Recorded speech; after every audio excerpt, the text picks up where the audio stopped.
When I had to leave university and go back to community college, my parents didn't truly understand, but luckily, I think they trusted me as a person and my decisions, and they said, okay.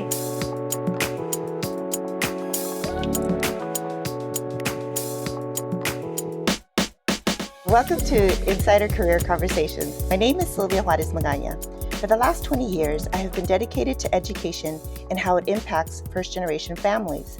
I am fortunate enough to have friends in different professions, and during shop talks, we discuss how some jobs are not getting the love that others do. This project will explore careers that are not so known in certain fields.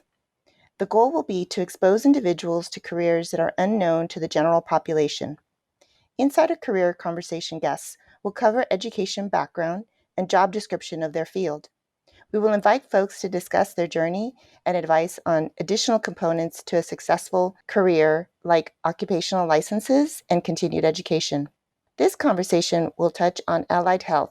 I'm here with my friend and know-it-all allied health professional, Brenda Castellanos-Nash. Hi, welcome everybody, and thanks for listening. So I'm here to talk about and just really briefly mention what allied health is.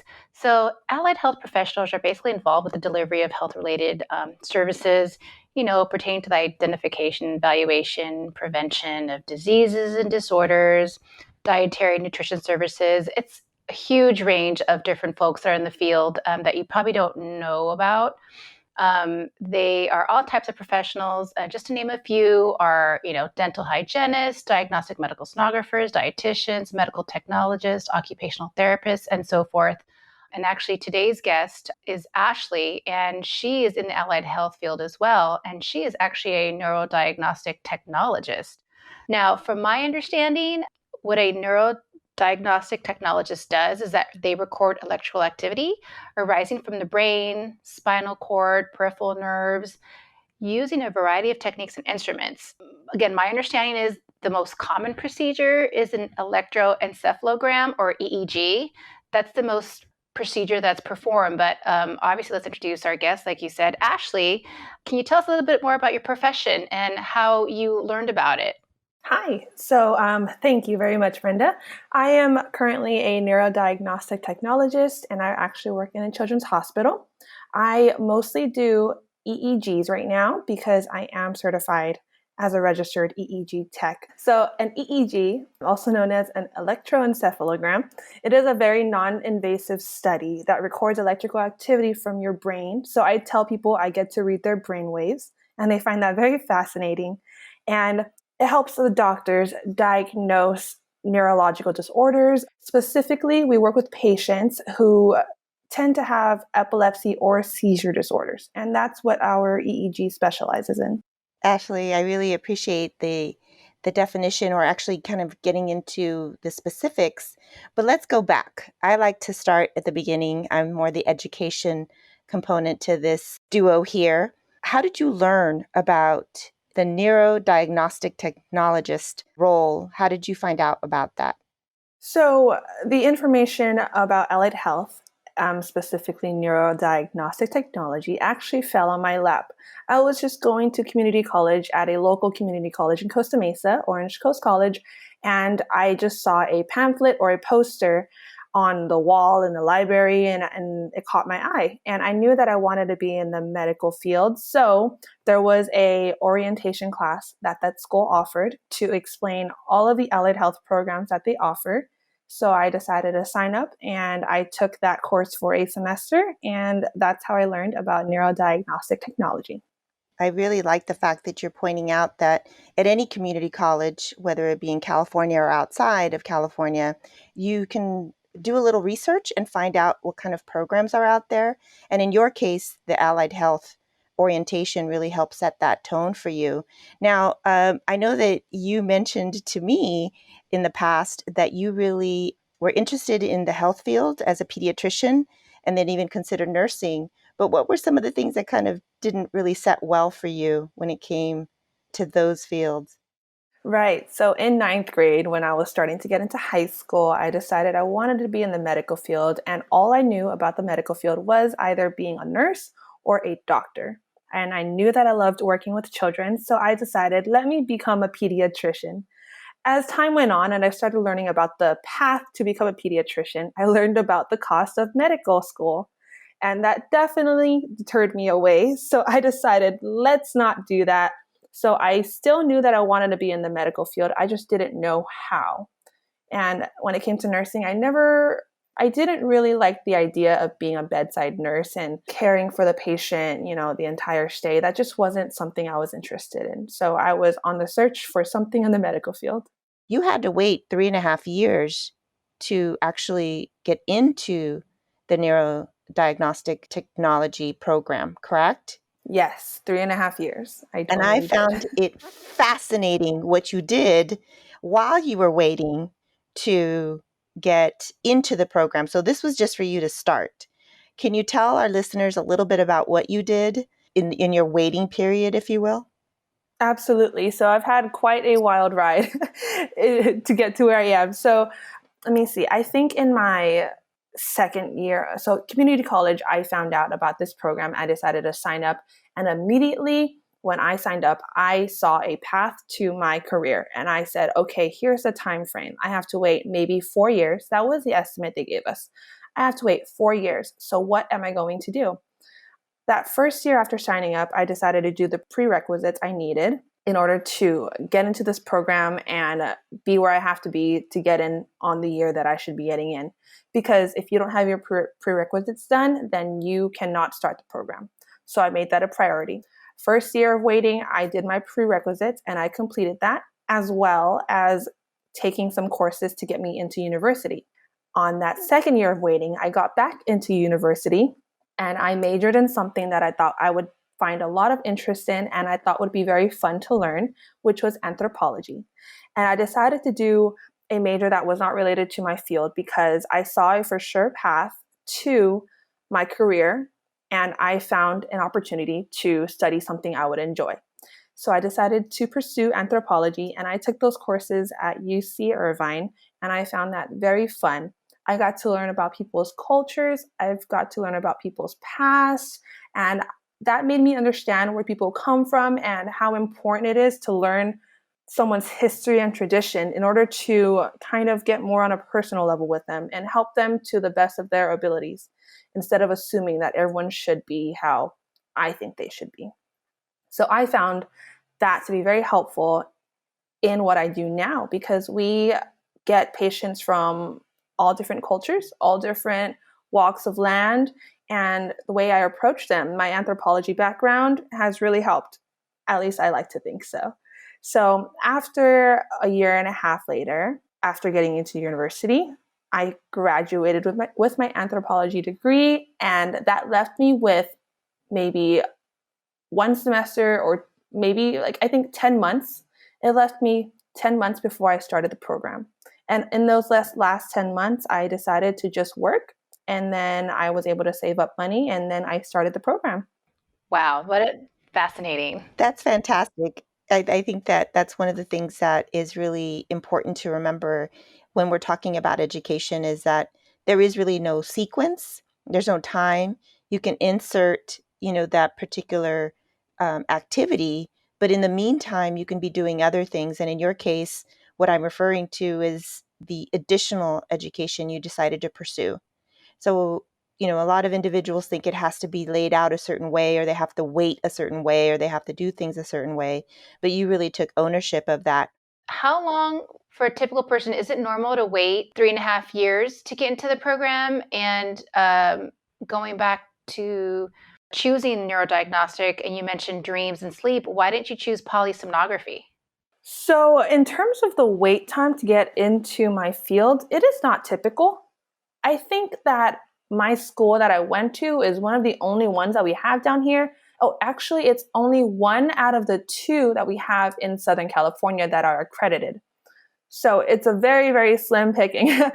We actually have two choices when it comes to these schools. The one that I went to, it is at a more affordable cost, but you pay with time. You have to wait to get in because they only accept a certain amount of students every year. And then the other one, there is no wait, but the cost is much, much higher. I would say maybe 5 times higher. So instead of paying with time, you pay with your money to learn what you can learn in a short amount of time. And then what was that other question, Brenda? Well, you already talked about why you chose neurodiagnostic, but why didn't you choose polysomnography versus neurodiagnostic when you were initially fascinated with like dreams and the brain and so forth, when they both incorporate brains, right? Yes. So polysomnography, also known as sleep studies, was something that caught my eye. And in that orientation course, they go over all of the allied health programs that they offer. One of them was polysomnography. They touched over that, and I was like, ooh, that sounds like something I want to do. Then the following week, they went on to neurodiagnostic technology, and they had mentioned separately polysomnography and neurodiagnostic technology is 2-year program for each focus. If I wanted to, I can cross-train these two programs, and then I could take both in 3 years total. So the way to do that is if you take neurodiagnostic technology first, and then you cross-train into polysomnography, you can learn both in a shorter amount of time. So that is initially why I decided to apply for neurodiagnostic technology over polysomnography. After going through the program, I decided this is what I want to do. I don't want to go into sleep studies anymore, and that's where I am now.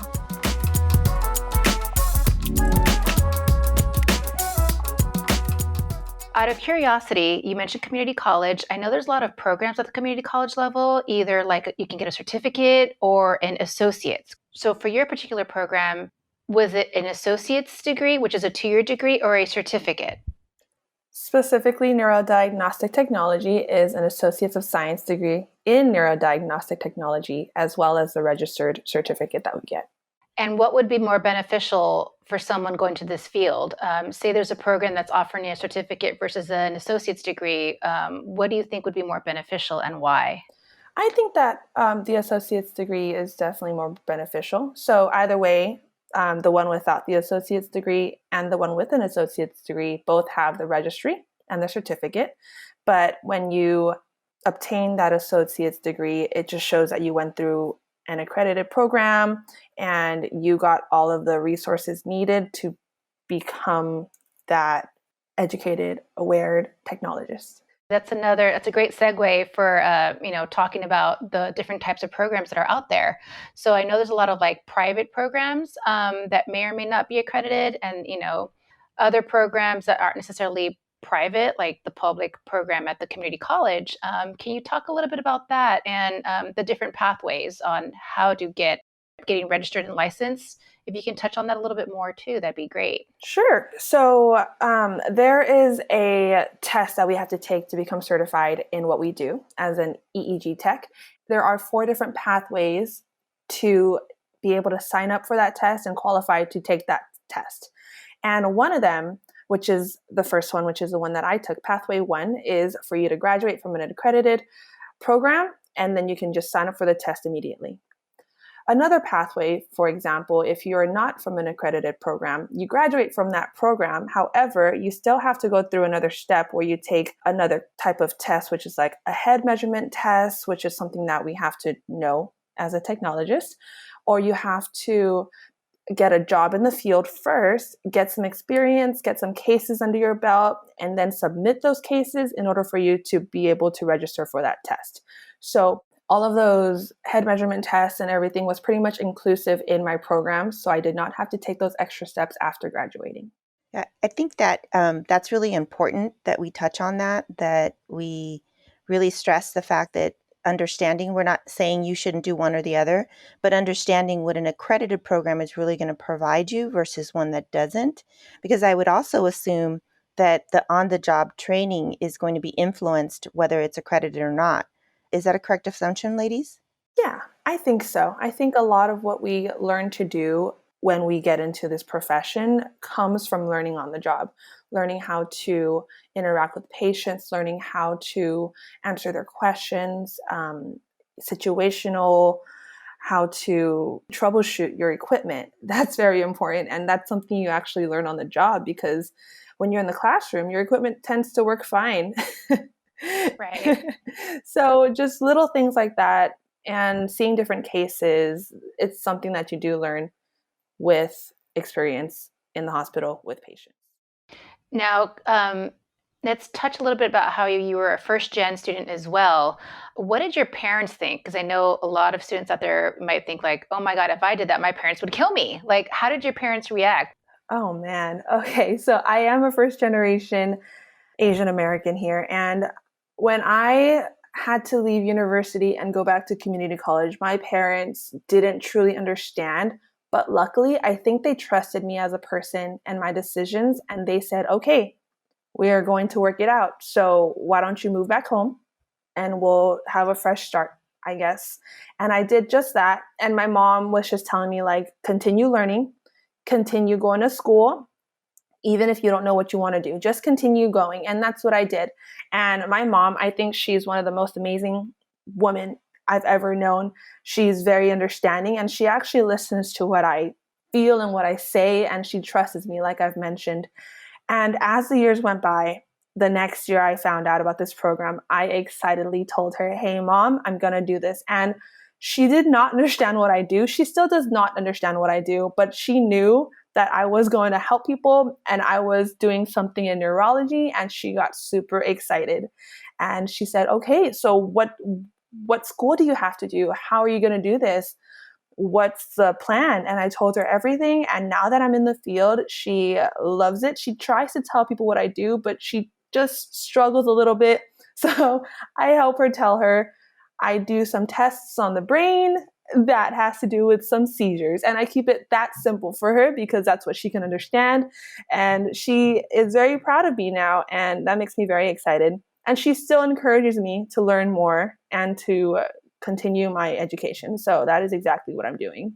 And there's a lot of very supportive parents that have no clue what we do. I don't think my parents know what an education consultant does. She just, my parents just say that she just works with kids to get them into college.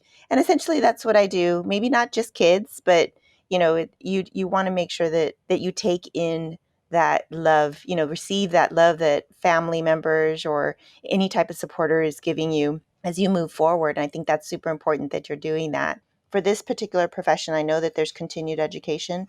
I also know that with the associates, depending on the education level in the state, for a salary, you might make about 58,000, and that's pretty decent considering you might have a shorter career path. Yours was a little longer because of your weight, but you might have a shorter career path with a salary that could be attractive to some of our listeners. So I just want to make sure that we don't lose in all of the things I'm exploring with you in terms of your education. We don't lose sight of the fact that this might be a shorter career path with something that still expects you to have a continued education path. And you do need to be current and up to date with the procedures and whatnot that happens. Ashley, you did share with us also that you actually wanted to explore a different modality, correct, within neurodiagnostic technology, which was, you mentioned the intraoperative monitoring, or IOM. Can you talk about the different modalities within your field and how you do want to go into IOM, and why is it that you want to go into IOM? And then I guess then we can transition into a typical day in the life of Ashley Kwan as a neurodiagnostic technologist. Yeah, so there are a number of modalities that we can do as a neurodiagnostic technologist. EEG is only one of the studies that we do. And for another example, evoked potentials is another study that we do, which is, to very simply say, it's just a way to measure how fast your nerves can communicate with your brain back and forth, nerve to brain, brain to nerve. So the one that I want to get into is called intraoperative monitoring, IOM. And what we do in IOM is we are in the operating room while they perform any kind of surgery that has to do with the spine, the brain, and the nervous system. And we are there to monitor to make sure that the connection from nerve to spine, nerve to brain is still there. And we are there to protect that nervous system of that patient. And that is something I'm very, very excited to get into. And you know me, I'm going to ask, what education do you have to pursue to get to that step? So the education I have to pursue is already done. I have my Associates of Science in Neurodiagnostic Technology. The rest is now on me. I have to hit the books. I have to learn what I have to learn. I have to make sure I know the nervous system in and out. I need to know anatomy, physiology, And then I also need to go and find a job in IOM to get experience and get some cases under my belt, learn on the job. And once I get enough cases and I feel competent enough to become my own IOM tech, I take my test, get registered, and it's official. Wow. So it's a process for sure. Yes. Okay, so let's go back, and if you could just tell us a little bit about a day in the life of Ashley. So you wake up, let us know how your day goes, when you get to the hospital and then when you come home. Like, what's that full day look like? Sure. So let me just start with my schedule really quickly. I work 3 days a week and I work 12-hour shifts. I love the schedule that I have. So I have to leave my house super early. I wake up at 5 a.m. I leave my house at 5:30. So the only time that I have is to get myself ready, get dressed, and make my coffee, and I'm out the door. And I actually have like an hour-long commute. So there I go, driving to my hospital. I arrive there around 6:30, and then I clock in at 7 a.m. And our first patient scheduled is at 7:30 a.m. So in that half an hour, we kind of get acclimated to where we are. We set up our rooms, make sure they're all ready for the patient coming in, making sure the bed is made, making sure our supplies are there that are needed, making sure that we're stocked with towels, blankets, pillowcases, everything we need. And at 7:15, we do a team huddle where we gather all of our techs, our leads, and make sure we're all on the same page. We know what's going on that day, how many patients we have. And then at 7:30, our first patient arrives. We typically have like 4 patients arrive at 7:30. So, it's a busy morning. But I think we have maybe 5 EEG techs in one day to cover about average of 16 patients. So when we go there, we are typically outpatients, which means that patients come from their home and come to the hospital for their appointment, and then they go back home. They don't have to stay. And we are doing outpatients, and we have an average of maybe 4 or 5 patients a day per tech. And we have a total of 8 techs in our lab, and we rotate whoever is going to be scheduled for inpatient. So we are scheduled to be an EEG tech for the inpatients in the hospital maybe once every 2 weeks or so. When I am an outpatient, I have my first scheduled patient at 7:30, and then the next one's going to be at 9, and we keep going 11 and 1:30 and stuff like that. So like I said, an average of 4 to 6 patients a day. So the patient walks in, and we have to do the setup first. We have to hook up the patient to our wires, our electrodes. And working at a children's hospital, it's a little tricky because not only do I have to explain it to the patient, which is the child, but I have to also talk to their parents. And I have to make sure they are both on the same page, that they understand what I'm doing, that they're going to be okay with what I'm doing. And I have to make sure that that child is calm, because depending on their age, they can react, right? And so that talking part usually takes 10 minutes. And then I have to talk to the parent about what we're doing this test for, what's the child's history, what's going on, what are we looking for. And that's another 5 minutes or so. And then I get the patient on the bed. And luckily, our children's hospital has these TV screens that we can bring up to their faces so they get front row seats to the movie, and we get to distract them with our movie. And it's been a lifesaver. And I start applying the electrodes. Now, depending on the patient, I would say average, it takes me 20 minutes to apply the electrodes. If I have a very difficult patient, it can take up to 50 minutes, but that's not the average. And after I set the patient up, we have them nice and calm, and the study starts. Our studies run from 41 minutes to 60 minutes. And after that, I clean their hair up. I make sure all the goop that I use is out and that they go home with some clean-ish hair. And then I send them off. We disinfect our room. We reapply the sheets. We set up our room, and we're ready for the next patient. You create the report that a doctor will read, a neurologist will read, and share with the patient what the outcome of your particular test was, correct? No. As a technologist, we are not allowed to tell them the outcome. We are allowed to tell them that we had a great recording and we had a great test. But when it comes to interpreting the study, that is all on the doctors and the physicians. So you prepare the report for the doctor? I prepare the report for the doctor. I give them an initial assessment as a technologist of what I can describe what the test is. I don't tell them what it means. I just describe what I saw, describe anything that I think stands out, mark it for them, and bring their attention to that part. And then they read the file and they interpret it at the end. So that's fantastic, Ashley, because that gives us an insight as to the day and how it proceeds for you. What do you think is the most interesting thing coming about in your field? I think that it is a growing field, which is very exciting. And there are so many job opportunities right now all over the country. There's a lot in the East Coast, in the Midwest, in the West Coast over here. And it's very exciting to see, as well as all these different modalities. I feel like my learning is never going to stop with all of these things I can learn. Once I get into the operating room, who knows, what else am I going to want to do? Am I going to want to further my education? Do I want to learn how to do something else? And the opportunities are there. I just have to pursue it by myself. And that's what's really exciting. And I think that what we do is becoming more well-known, slowly but surely. And I think what we do is very important for these patients because we are the eyes and the ears of the doctors.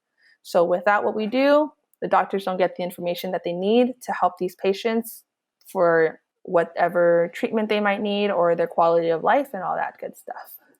No, I think this is fascinating. I mean, I've learned so much, and I think you've highlighted this field so well. You're like the poster child for like the neurodiagnostic technologist, and you're like the perfect person to talk about this.